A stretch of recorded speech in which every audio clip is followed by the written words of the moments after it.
move nobody had on their 2026 freaking bingo card, Blizzard finally acknowledged that Overwatch is no longer Overwatch, and more importantly, they stopped listening to the gamers and gamerettes out there.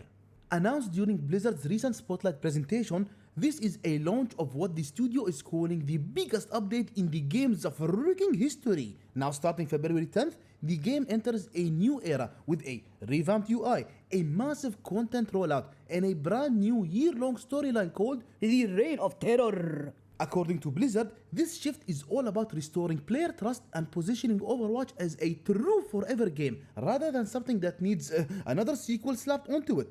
Big promises, big changes, and finally, Blizzard taking its ostrich head out of the freaking dirt. Let's start with the most important change Blizzard could have ever made, and believe it or not, to me this is more important than the content release itself. They removed that piece of crap number 2 after the title. It's not a rename, it's not rebranded as Overwatch 3, please believe in us again. It's just Overwatch, just how it was always supposed to be.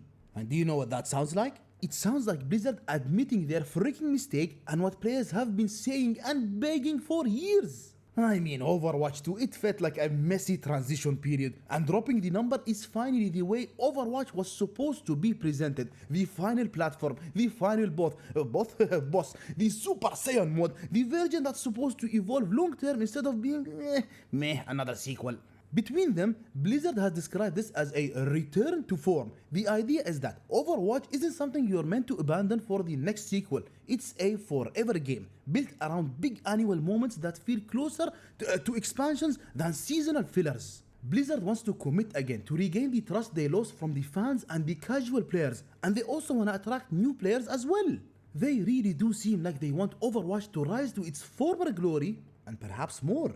Now visually, the game is getting a full UI overhaul. The interface will become cleaner, it will become more readable and far less cluttered. Progression, events, challenges and seasonal content are all being presented more clearly, which matters a lot for returning players who bounced years ago and don't want to feel like they're logging into a game they feel forced to log into. I mean, the old Overwatch UI leaned hard into esports minimalism, while this one feels more, well, if I describe it in one word, refreshing. And that exact refreshed design carries straight into the new seasonal structure. Season 21 is no longer just grind this, grind that, rinse and repeat. February 10th marks the Season 1 of the Reign of Talon, a year-long narrative arc that Blizzard is committing to across in-game events, cinematics, short stories, and even comics. Talon, the shadow organization that's been lurking in the background since 2016, is finally stepping into the freaking spotlight. And it's actually a really big deal because the story has always been one of Overwatch's strongest hooks and one of Blizzard's most neglected tools in recent years. Back in the original game's peak, animated shorts were necessities. The characters really mattered. The lore speculation, it was half the fun. Now the Reign of Talon is Blizzard trying to recapture that energy and make the world feel alive again. So, fingers crossed this isn't just another Blizzard hoax. And then we have heroes. A lot of them, guys. I mean, Blizzard confirmed that 10 new heroes are planned under this new initiative, with 5 launching immediately alongside this update. For some time now, hero releases felt painfully slow, which made the game feel repetitive no matter how many balance patches it dropped. This time, Blizzard is flooding the roster with new ideas right out of the gate. Leading the charge is Domina, a Talon-aligned tank who breaks away from the classic shield wall identity. Domina is all about space control and battlefield manipulation. Her kit focuses on placing hard light barriers in strategic positions rather than just standing still and absorbing damage. She pressures from mid-range, disrupts enemy movement and forces teams to fight on her terms. This is a proactive tank designed to shape engagements before they even start. Now on the damage side, Blizzard introduced 2 very different styled heroes. Emre, or Ember, one of those, formerly an Overwatch agent turned Talon operative, is a high mobility DPS built around speed and adaptability. His design and gameplay leans into aggressive repositioning, letting players dart in, deal damage, and escape before enemies can lock him down. Think of him as Twitch from League of Legends, without the stupid annoying freaking poison. There is also a strong theme here, guys. His kit reflects internal conflict, reinforcing the Talon storyline through gameplay rather than just lore text. Then we've got Anran fighting on the Overwatch side. She's a flashy, mobile damage hero with fire-based abilities. Now Anran isn't just about raw aim dominance, she's about pressure, movement and forcing enemies to respect her presence. Visually and mechanically, she feels like Blizzard cooked Dante from Devil May Cry and Zaya from League of Legends and voila! Anran is born. And support players, they aren't forgotten either. They're finally getting some love. Ah, that's me by the way, when I used to play PvP and human interactive games. First up on the support line, Mizuki, another Talon operative. She is a support who blends healing with aggression. Her abilities involve bouncing healing projectiles, boomerang, one of them, boomerang style support tools, and a passive that rewards dealing damage with extra survivability. She is designed for players who want to influence fights directly instead of standing in the back line praying nobody dives and humps the living hell out of them. Any Mercy players out there?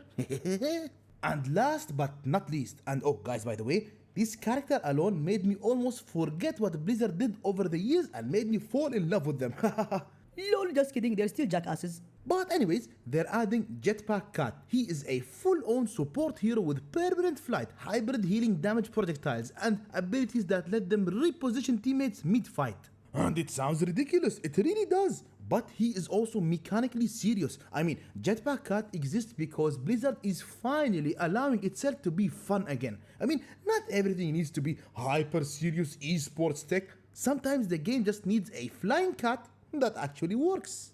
Now taken together, these 5 heroes do something Overwatch hasn't done in a very long time. They expand what roles feel like. The tanks control space, the damage heroes disrupt instead of just deleting health bars, supports are highly respected. This is Blizzard redefining how Overwatch was supposed to be played and branded. For the first time in freaking years, the players aren't getting excuses and okay, we're on it bosses. They're getting the long lost love Blizzard forgot about towards the beautiful and amazing gamers and gamerettes out there. I really think this update will hit players really deep and in a good way, because players have stopped trusting Blizzard for some time now, and I really wish this trust disappeared in an instant or overnight, but it was chipped away slowly, update by update, promise by freaking promise. When Overwatch first launched in 2016, it was ecstatic, it was electric, it had constant updates, memorable heroes, animated shots, and a sense that Blizzard genuinely cared about the game and the people. And then came Overwatch 2, and with it a long list of frustrations and disappointment, and the biggest one of them all, Blizzard saw the sequel as a massive evolution, then backed out of their sale, and most notably guys, the PvE experience that justified the 2 in front of Overwatch in the first place. Players felt misled and betrayed, they were out for blood. Blizzard's blue blood. And on top of that, the shift toward aggressive monetization, slower hero releases, and an obsession with esports balance. Overwatch didn't feel like Overwatch anymore. It was just another live service game. Sure, the balance patches they kept coming, which I really know, like Blizzard wanted to show they really cared, but it's like Sam Winchester from Supernatural in season 6 when he was brought back from Lucifer's cage. A body without a soul. That's the backdrop Blizzard is working against now. The renewed focus on the story, the creative heroes, and the fun-first design feels like Blizzard are finally listening to what players have been yelling and begging about since 2019. The people never wanted Overwatch to be replaced, they just wanted it to be taken care of. They wanted updates that felt meaningful, characters that felt inspired and new. They wanted a story that connected with them. And they wanted freaking PvE. My god, Blizzard, how hard is it to give players PvE? You are freaking rich and you have the resources, so just like Shia LaBeouf always says, just do it! There is also a hidden industry pressure here. Hero shooters are no longer a Blizzard-owned genre. Games like Marvel Rivals have shown that the players, they're hungry for looser, more expressive experiences. Games that prioritize fun over perfectly tuned competitive symmetry. Whether Blizzard admits it or not, Overwatch needed to loosen up. And I do feel it, guys. I feel this is Blizzard's turning point after a series of disappointing things coming from them. But guys, it doesn't mean we're gonna trust Blizzard all of a sudden. They still have a lot to prove, and players are absolutely right to doubt and criticize them and call them freaking liars. The trust they broke in players is not easy to fix. Now, and this is for you, Blizzard, I'm not saying it's impossible, But you mother freakers, you have a lot of work. And trust me when I tell you, if you stick with this direction, you will gain what you always stood for but lost over the years. The love of gamers and gamerettes out there. Are you excited about this update as I am? Now guys, I kid you not, I barely touch PvP games. Not because I suck in them. Oh, no. I am a master champion in Overwatch 2, and I do not lie. But I'm actually considering playing Overwatch 2 just to showcase these updates and feel Blizzard inside of me once again. Okay, that came out wrong. Crap.